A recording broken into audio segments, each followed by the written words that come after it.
እነዚህ ናቸው አብረው የሚሰሩ ከነዚህ ጋር ነው አብራችሁ የምትሰሩ። ወንድሜ በምን አይነት አማራጮች እንግዲህ ውድ ተመልካቾቻችን፣ ስለዚያ ግን ማለት ነው ሌላ እርምጃ ወስዳለሁ ብትል የሚደርስብህ እርምጃ ከፍ ያለ እያስጠጋሽና እየሰበሰብሽ እንደሆነ ምስክር ሆነን እኛ ራሳችን ክስ ልንመሰረት እንችላለን።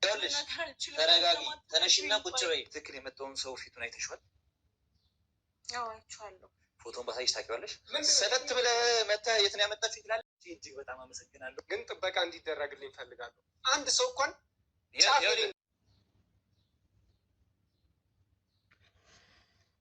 ሰላም ጤና ይስጥልኝ። ውድና የተከበራችሁ ውድ የሆናችሁ የኔ ቤተሰቦች እንዴት ናችሁ? ሰላም ናችሁ? ሰላማችሁ በያላችሁበት ያም ዳርቻ ሰላም ፍቅር የተመኘሁላችሁ። ዛሬ የሰማሁትን ነገር እጅግ በጣም አሳዛኝና እንዴት ሊሆን ይችላል ብላችሁ እናንተም እንደሚያስደነግጣችሁ እርግጠኛ ነኝ። በሚኪ እህት ጉዳይ ነው የመጣሁት። የሚኪ እህት እንግዲህ ሐኪም ቤት እስካሁን ድረስ እንደተኛች ናት። ወደ ቤት አልወሰዷትም። እንግዲህ ምንድነው ዛሬ የተፈጠረው ሐኪም ቤት ውስጥ? የእውነት በጣም እኔ አንዳንዴ ሰው መሆናችሁን የምትጠሉበት በሰው ልክ በዚህ ልክ የሰው ልጅ ክፋት ያየሁበት እንትን ነው። በእርግጥ የነ ሚኪ ወይም የልዑል ጥላቶች ብዙ ናቸው። ከየት እንደሚመጡ ራሱ የትኛው እንደሆነ አታውቁትም። ዛሬ በዚች እህታችን የግፍ ግፋቸው ጫካ ውስጥ ጥለው ገና እሱ አልበቃቸው ብሎ የድፍረት ጥግ ተመልከቱ። ሐኪም ቤት ድረስ መጥተው እንግዲህ ይሄ ነገር የተከሰተው ሚኪ እንደሚለው ከሆነ እህታችሁ እረፍት ያስፈልጋታል፣ ለትንሽ ጊዜ አታዋሯቱ፣ እናንተም ወጣ ብላችሁ አየር ውሰዱ ይሏቸዋል። ዶክተሩ ማለት ነው የልጅቷ እሷ ትተኛ ተብሎ እነሱም እንግዲህ ሚኪ አሼ እንዲሁም እንትናም አለ ሶስት ናቸው። እነሱ ወጣ አሉ። እንግዲህ የእነሱን እግር ተከትለው ሲወጡ በዛ አጠገባቸው እየተከታተሏቸው እንደነበረ ነው የሚያሳየው ይሄ ነገር። ልክ እነሱ ሲወጡ ጠብቀው ርቀው እንኳን አልሄዱም። የእውነት የሰው ልጅ ግን እንዴት በዚህ ልክ ለሰው ይሄን ያክል ርቀት ወስዶ አስብ። ምን ያክል ቢያስቸግረው እና ምን ያክል ወንጀለኛ ሆኖ ሚኪ ወንጀሉን ቢያጋልጥበት ነው ይሄ ሰው በዚህ ልክ እህቱን ለመጉዳት የተነሳ እዛ ጫካ ውስጥ ጥሎ የድፍረቱ ድፍረት ጭራሽ ሐኪም ቤት መጥቶ እሷን ከሐኪም ቤት ልብሷን እንትን ብሎ ምናምን ለማስወጣት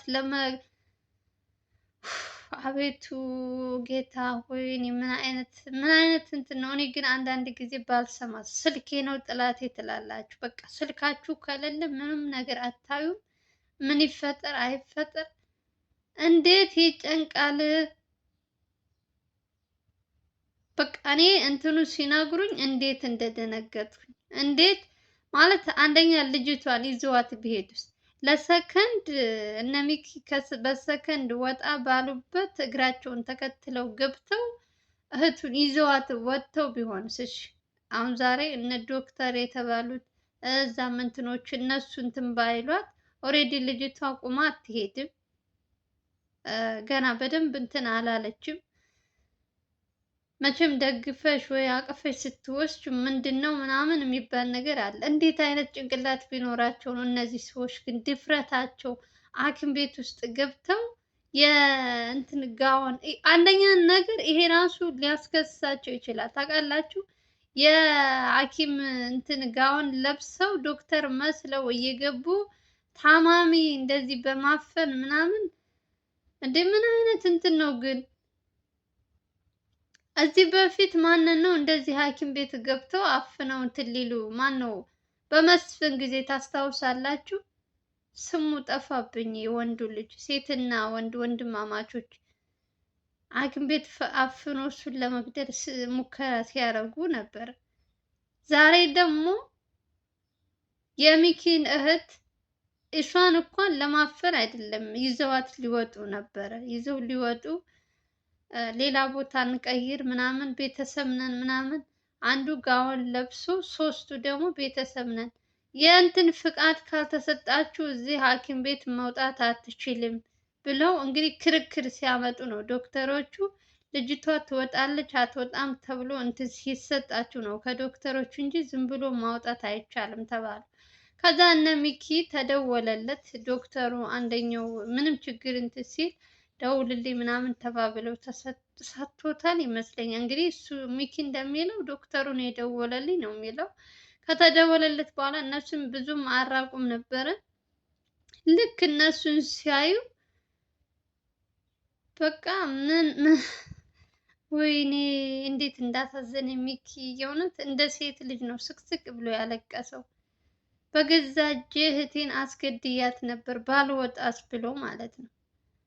አሁን ዛሬ በእንደዚህ አይነት ሁኔታ ካለፉ ይቺ ልጅ አሁን እንዴት ነው ወጥታ የምትገባው ነው እኔ የኔ ጥያቄ። ምንም እንኳን እንትን ቢልባቸው ችግር ቢኖርባቸው ከሚኪ ጋር ካሼ ጋር ከነ ልዑል ጋር ሊሆን ይችላል። እህትየዋ በማታውቀው ነገር በዚህ ልክ እንትን ማለት በጣም እኔ እንጃ እውነት አሳዘነችኝ። በጣም በጣም አሳዘነች። ለምን ሰው በዚህ ልክ ይከፋል? ቆይ ዲ ጌታ ሆይ ልቦና ስጠን። ገና የግፍ ግፍ ሰርተውባት ተጫውተውባት በሴትነቷ ስንት ነገር አድርገው ጫካ ውስጥ ጥለው ሕክምና እንኳን እየተደረገላት እንኳን ምንም ኧረ በስመ አብ እኔ ምን አይነት እንትን እንደሆነ አላውቅም። እግዚአብሔርን በጣም ከባድ ነው። ከማን ጋር አብራችሁ እንደምትኖሩ እራሱ አላውቅም። ሚኪ እንዴት እንዳሳዘነኝ ልነግራችሁ አልችልም። በቃ ማለት እኔ ራሴ ባልወጣ ኖሮ እህቴ ይሄ ሁሉ ነገርም አይደርስባትም ነበር እያለ አሼ ደህና ነው። አሼ ፈርቼው ነበረ፣ ግን አሼ አሁን ወጥቷል። ከሱ አብረው እንትን እያለ ነው ያለበት ሁኔታ። አሁን ቢያንስ በፊቱ አሁን ደህና ነው። ሚኪ አሼ ደህና ነው። እህቱ ግን ትንሽ የተጎዳች መሰለኝ። ለሷ ደግሞ ትንሽ ትቆይ ተብሎ ነው እንጂ መውጣቱ አይቀርም። በእርግጥ ከሐኪም ቤት ግን ደግሞ ትንሽ እኛ ጋር ትሁንና አንዳንድ ነገሮችን እንትን በሌላት ምናምን ሲባል ቤት እንትን ከሚሉ እዚህ ይሻላታል ተብሎ፣ ግን ደግሞ እነዚህ ሰዎች ደግሞ አሁንም ሊተዋት አልቻሉም። ድፍረታቸው ራሱ አይገርማችሁም? አሁን እነ ሚኪ እነሱን መፈለግ አልጀመሩም። ምክንያቱም እህታቸው መጀመሪያ የእህታቸው ጤንነት ምን እንደደረሰባት ምናምን እሱን እንትን ለማስባል እነሱን ማሳደድ ስላልጀመሩ ምን ጀመሩ? እነሱ እነ ሚኪን ተመልከች፣ ተገልብጥ ወንጀለኛ ንጹሐንን ያሳድዳል።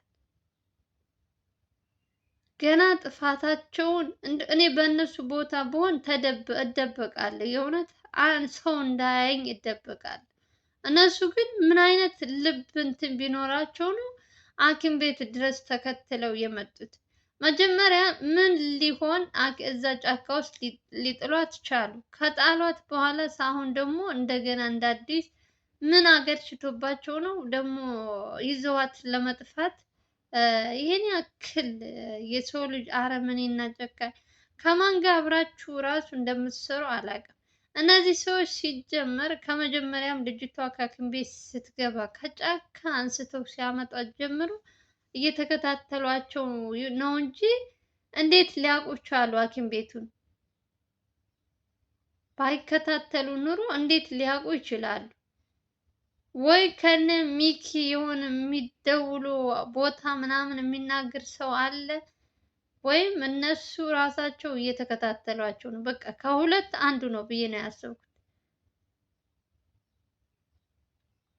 በስንት መከራ እናትየዋ ተገኘች ስትባል እልል ስትል፣ አሁን ደግሞ እንደዚህ ማድረግ በስመ አብ በጣም ነው ያዘንኩት። የእውነት ልቤ ነው የተሰበረው። እኔ እንትኑን ስሰማ አሳዘነችኝ። አንዳንዴ ሴት ልጅ ግን ለምን እንደሆነ አላውቅም፣ ብዙ ነገሮች፣ ብዙ ፈተናዎች፣ ብዙ እንትኖች ታሳልፋለች። በዚህ ልክ ደግሞ ሰው ሲከፋብሽ ያሳዝናል።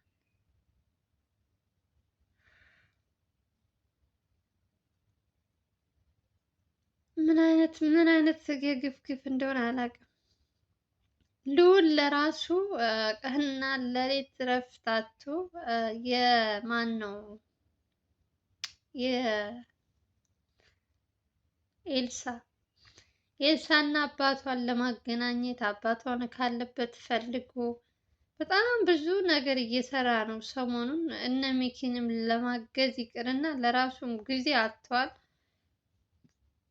ይህ ሁሉ ነገር እንግዲህ እነሱ አንድ ላይ ቢሆኑ ይህ ሁሉ ችግርን ባይፈጠር ኑሮ አሁን ያላቸው አማራጭ እዛ ሐኪም ቤት ማስወጣት ነው እነ ሚኪ ወይም ቦታ መቀየር። አሁንም ድጋሚ ሊመጡ ይችላሉ። አንድ ጊዜ ሰው የሆነ እንትሽን ካወቀብሽ በምንም ነገር ልታሸንፊው አትችይም። እነዚህ ሰዎች ምን እንደሚፈልጉ እኔ ምንም የማውቀው ነገር የለም። ፍቅረኛ የተባለው ሰውዬም ከነ ሚኪ ጋር ምን አይነት ጸብ እንዳለበትም አላውቅም። ልጅቷን ለምን ለማሰቃየት እንደፈለገ ከእሷ ምን እንደሚፈልግ አላውቅም። እስካሁን ድረስ ምንም እንትን እንኳን የለውም። ልጅቷን ዝም ብሎ የሚያንገላታት ነው እንጂ ምን አረጉሽ ምንድን ነው የሚባል ነገር አልሰማሁም። ብቻ ፈጣሪ አውጥቷታል። የእውነት ከነዛ ጅብ መልሳ እነሱ እጅ ልትገባ ነበረ። እንግዲህ በዶክተሮች በዛ በአካባቢ ያሉ ታካሚዎች ምክንያት ድናለች፣ ተርፋለች። እንግዲህ ከአሁን በኋላ ደግሞ በጥንቃቄ ማድረግ አለባቸው። እነ ሚኪ ሲጀመር ማስወጣት አለበት እዛ ቦታ። በገንዘብ ተባብረውም ሊያስወጧት ይችላሉ። ገንዘብ ሰውን ያታልላል። አንዳንድ ሰዎች ዶክተሮች ይታለላሉ። ብዙ ጊዜ አይታችኋቸዋል። እኔ ብያችሁ ሳይሆን የሆነ ደጎስ ያለ ገንዘብ ከሰጣችኋቸው ያለምንም እንትን ልጅቷን እንደሚሸጧት ነው እንትን የምለው። ስለዚህ ሚኪ እና አሼ እንዲሁም እንትና ከዛ ቦታ ማስወጣት አለባቸው ብዬ ነው የማስበው። የእውነት አሳዘነችኝ። በስመ አብ እኔ አላቃትም። አንድ ቀን ነው እንደዚህ በቪዲዮ የመጣችው ልዑል ጋር አሼ ያልኩኝ ሚኪ የታሰረ ቀን ግን በጣም ነው ያሳዘነች የኔ እናት። ዋይ ኧረ እንደው ወደዛ ሴት ልጅ ግን ለምን የሆነች ሴት ልጅ በጣም መከረኛ ናት እኮ በአንዱ እያሉ እና ለማንኛውም ጋይዝ እንግዲህ እኔም ስሰማ በጣም ደንግጫለሁ። ይሄ ነገር ወዴት እያመራ እንደሆነ እንግዲህ መጨረሻውን እግዚአብሔር ያሳምረው። ለዛሬው እንግዲህ ተርፋለች በሰው ምክንያት። እንግዲህ ነገ ደግሞ ምን እንደሚፈጠር እንግዲህ እናያለን። እኔ እውነት ፈጣሪ ይጠብቃቸው ሁላቸውም ባሉበት። እንግዲህ ልዑልንም እንግዲህ ሁላችሁም እያያችሁት ነው። በልዑል አትፍረዱ። ልዑል ጀምሮ አቆመው ለምን የእሷን ጉዳይ አልጨረሰም የሚል ኮሜንት በጣም ብዙ እያየው ነው። እናንተም እያያችሁ ስለሆነ ለመፍረድም ትንሽ እንትን ይላል። ያው አለ እኮ ሰው እኮ ጠፍቶ አይደለም የሚያፋልግ ሰው ወይም የሚጠብቅ ሰው ጠፍቶ አይደለም። በጣም ብዙ ናቸው። ያው አንዳንድ ጊዜ ጥላቶች ቤት እንደሚመጡባችሁ ስለማታውቁ ነው እንጂ እነ ሚኪም እና አሼም ይበቃሉ ለእህታቸው። ምንም ሰው ሌላ ሰው አያስፈልግም። እነሱ መጠበቅ ይችላሉ። ግን ደግሞ አንዳንድ ጊዜ ባላሰባችሁት ሁኔታ እንግዲህ እረፍትም ያምራችኋል። የሆነ ወጣ ብላችሁ ሻይም ልጠጡ በቃ ሰዎች ደግሞ እግራችሁን ተከትለው ገብተው እንደዚህ አይነት አደጋ ሊያደርሱ የሚችሉ አሉ። እንደዛ ነው እንጂ ሰው ጠፍቶ አይደለም። ልዑልም ስላቆመ ወይም እንትን ስላለ አይደለም። ልዑልም አሪፍ ነገር እየሰራ ነው። እንግዲህ እያያችሁ ነው። በጣም የእውነት የስንት ጊዜ የቆየ እንትን እንደ አዲስ አምጥተው ያለባቸውን ችግሮች ቢያንስ አባትና ልጅ ለረጅም ጊዜ ተነጋግረው አያውቁም ነበረ። አስታርቆ ይቅርታ ብላ እሷም አሁን ኤልሳ ራሱ እውነት ወደ ራሷ እየተመለሰች ነው። አሁን ጥፋቷ ሁሉ ነገር ገብቷታል ይመስለኛል። በጣም እያለቀሰች ይቅርታ እየጠየቀች ነበረ። ቀጣይ ደግሞ እንግዲህ ምን እንደሚፈጠር አናውቅም። ኤልሳ ሀሳቧን መቃየሩ አይቀርም። ወይ ልዑልን አገባለሁ ትላለች፣ ወይ እዛኛው ትላለች። ብቻ አናውቅም። ብቻ ልዑል እንግዲህ ራሱን መጠንቀቅ ባለበት ሁኔታ ቢጠነቀቅ ብዬ ነው የማስበው። ምክንያቱም እንደዚህ አይነት ነገሮች ሲጀምር አያስፈልግም። ብዙ ጊዜ አይታችሁ ከሆነ በተለይ በኤልሳ ጉዳይ ላይ ልዑል በጣም ተጎድቷል። በጣም ማለት ነው። እሷን ባፈቀረ ብዙ ስቃዮች ደርሰውበታል። ስለዚህ እሱም በተቻለው አቅም ማገዝ ካለበት እያገዘ በገንዘብም በምንም በጉልበትም ግን ከእሷ ግን ብዙ መቀራረብ ባይኖርበት አሪፍ ነው። ብዙም አለ አይደል? እሱ ያውቃል። እኛ እንደ ምክር እንሰጣለን። ሞር ደግሞ እሱ ደግሞ የሚሻለውን ራሱ ይመርጣል ብዬ ነው የማስበው። አባቷም እንግዲህ ይቅርታ አድርጎላት ምንም እንኳን ብትበድል ያን ሁሉ ነገር ብታደርስበትም ያን ሁሉ ነገር ረስቶ እንግዲህ ይቅርታ ብሎ የሚያስፈልግሽን ነገር ላደርግልሽ ዝግጁ ነኝ፣ ምንም አይነት ነገር እስካሁን ድረስ ጎዳና ወጣሽ ሲባል ራሱ በቃ የአባት ነገር በድለዋለች፣ በጣም ብዙ ነገር አድርገዋለች። ግን ያው ወላጆች ምንም ብታረጓቸው ልጃቸውን አውጥተው አይጥሉም። የፈለገው እንትን ብትበድሏቸው የፈለገው ነገር ብታረጉ ለጊዜው ይናደዳሉ እንጂ ከዛ በኋላ ግን አሳልፈው ለእንትን አይሰጧችሁም። ይረሱታል ሁሉ እና ይቅርታ ነው የሚጠይቋችሁ። እና የእሷም የኤልሳ አባትም እንደዛ ነው ያደረገው። ልጁን ይቅርታ ብሎ ምንም ነገር ካሁን በኋላ ከጎንሽ ነኝ፣ ልጅሽንም እንግዲህ ፈልጎ ልዑል አምጥቶ ይሰጥሻል። ልጅሽን በስነ ስርዓት ቁጭ ብለሽ ታሳድጊያለሽ፣ የሚያስፈልግሽን ነገር አረግልሻለሁ ብሎ እንግዲህ ቃል ገብቶላታል ማለት ነው። ቀጣይ ደግሞ እንግዲህ ምን እንደሚፈጠር አብረን እናያለን። ለዛሬው ግን የመጣሁበት የእሱ ጉዳይ ሳይሆን ስለ ሚኪ እህት ሐኪም ቤት ውስጥ የደረሰባትን ጉድ ለነገራችሁ ነበረ። እንግዲህ ይሄ ነው፣ ሌላ ምንም ነገር አላችሁ። ሁላችሁም በየሃይማኖታችሁ ጸሎት አድርጉላት ለእህታችን። ለማንኛውም የዛሬው ቪዲዮ ይመስላል። ሰላም እና ፍቅር እየተመኘሁላችሁ ቪዲዮውን ስትጀምሩ አዲስ ከሆናችሁ ሰብስክራይብ እያደረጋችሁ ቪዲዮውን በላይክ ጀምሩልኝ ፕሊዝ። ላይክ እና ሼር እያደረጋችሁ ጀምሩ። በተረፈ ለምታበረታቱኝ የእህት ወንድሞቼ በጣም በጣም በጣም የማመሰግናችሁ። አሁን ደግሞ ጾም ነው። መልካም ጾም ይሁንላችሁ። እንግዲህ ሰላማችሁ ይብዛለን እያለን በሌላ ቪዲዮ እንገናኛለን። አገራችን ኢትዮጵያን ሰላም ፍቅር ያምጣልን እያለን ባይ ባይ።